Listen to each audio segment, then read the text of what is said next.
I'm going to go through this problem and demonstrate how to do the 5 steps of problem solving with this. There's a couple things I'd like you to take out of this video. One is this particular style of problem is something that is going to come up at various points and is something you should know how to deal with. But also the 5 steps of problem solving are a organized way to approach any sort of problem you run into that is more complicated than you initially know how to deal with. Now, this particular problem may or may not actually be something that for you individually would require you to break things all the way down into the 5 steps of problem solving. You might look at this and immediately know what to do. But for a lot of people, this is starting to get onto the edge of a situation where it's not super obvious exactly how we're going to deal with it. And so we're going to model the 5 steps of problem solving using this. And then the one other thing I want to point out is that the way that we're going to solve this is not the only way to solve this. I am going to highlight a few equations that we haven't talked about a lot yet. There are other approaches that are okay, though, and when you are solving problems on your own, any valid approach is fine, as long as you can show your work and it mathematically makes sense. That said, being aware of different approaches is valuable. So even if you, when we're going through this, can see a particular place where there might be a shortcut or you could do something faster, still pay attention because there is something to be gotten out of it. And there's a reason we're going to go through it the way that we are. So our problem is, at the instant a traffic light turns green, an automobile starts with a constant acceleration of 1.8 meters per second squared.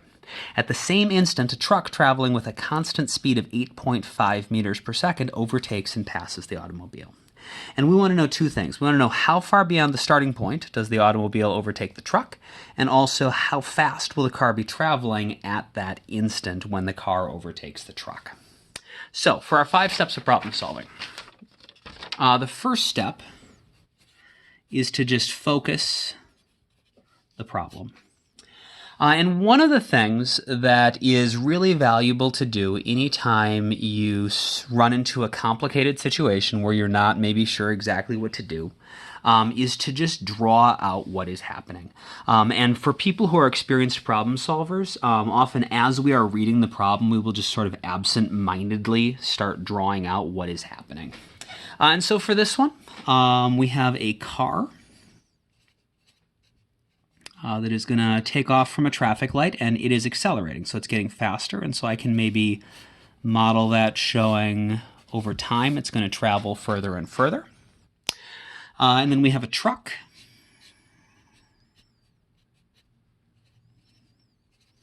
that is traveling at a constant speed. And so I can show that by having a bunch of arrows that are all the same length. This initial drawing, there's no one particular way that you have to do this, but we just want to do something to help us visualize what's going on. We also want to make sure in the first step that we can say in everyday language what we are looking for before we start worrying about how to do it in terms of physics. And so we want to know, where does the car pass the truck? And how fast will it be going? So these first two things we're doing here, this is not putting it into physics-specific language. It's not doing any physics-specific diagrams. It's just making sure that you understand what the question is asking. Now, in some cases, you might understand well enough that you could immediately jump into drawing a physics-specific diagram, like a position time or a velocity time graph, or writing these as variables. But especially when we get to even more complicated problems, just make sure that you understand what the question is asking before you worry about the physics at all. The one other thing that we want to do in this first step, again, while we're not worrying about the exact details of how to describe this in physics, is just to think about what general concepts and ideas we need before we start worrying about the specifics. That helps us figure out which part of the book might be useful, which part of our notes might be useful. And so this is certainly going to be one-dimensional motion.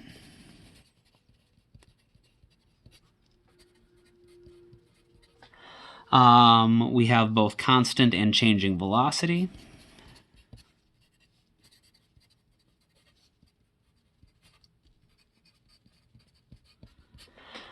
And we also know that we have position and velocity graphs that could be useful, so the motion graphs.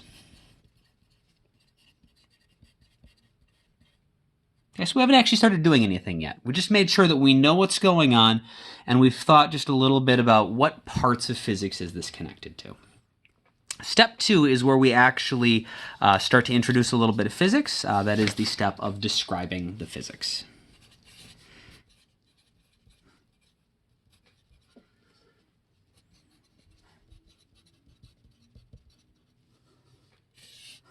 We are not at this point actually trying to solve the problem. We are just making sure that we understand what the information that is given to us is and what it is that we're trying to figure out in physics terms.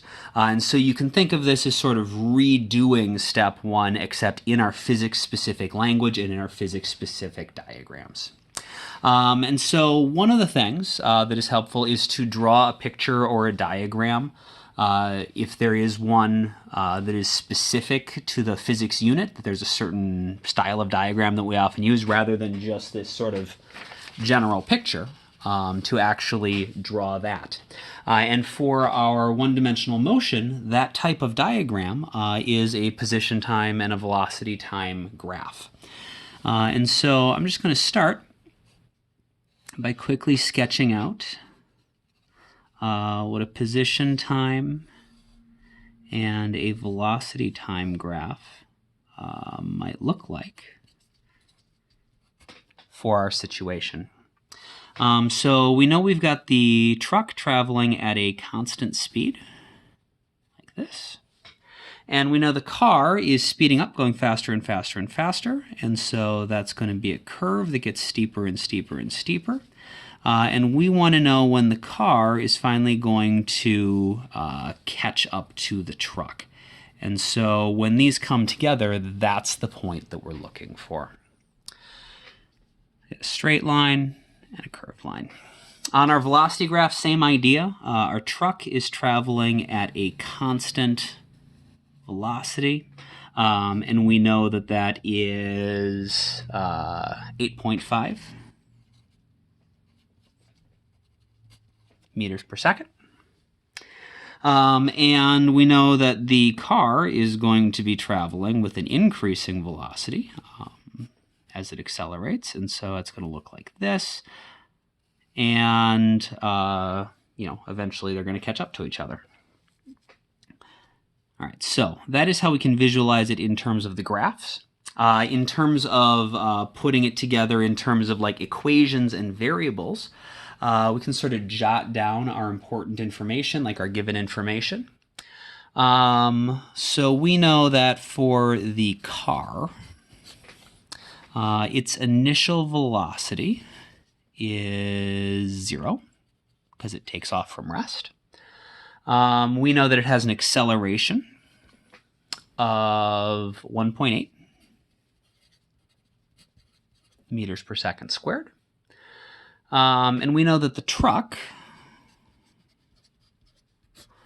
which has a constant velocity, the velocity of that truck is 8.5 meters per second.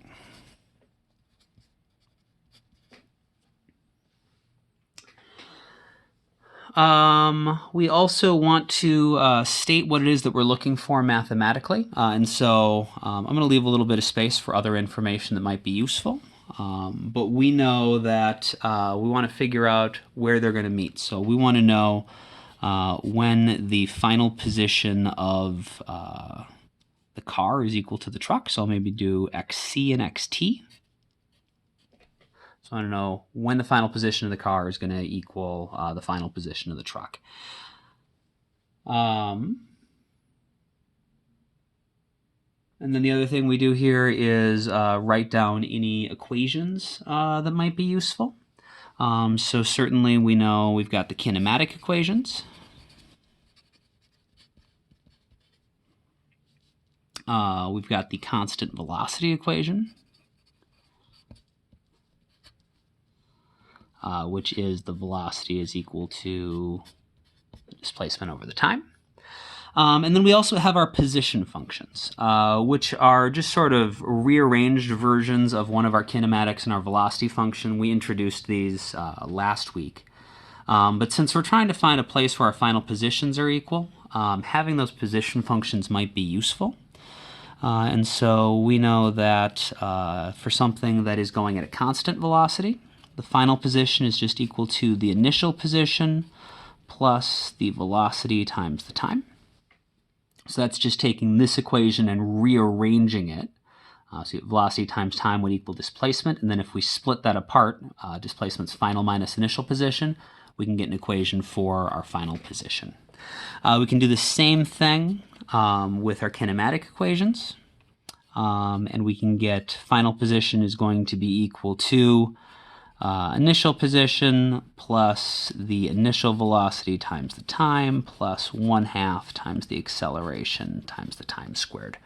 So this is one of our first kinematic equations that we came up with, and normally we would see it as displacement is equal to this 1/2 at squared plus initial velocity times time, but we can split this up into final position equals initial position plus this, so doing the same trick we did here.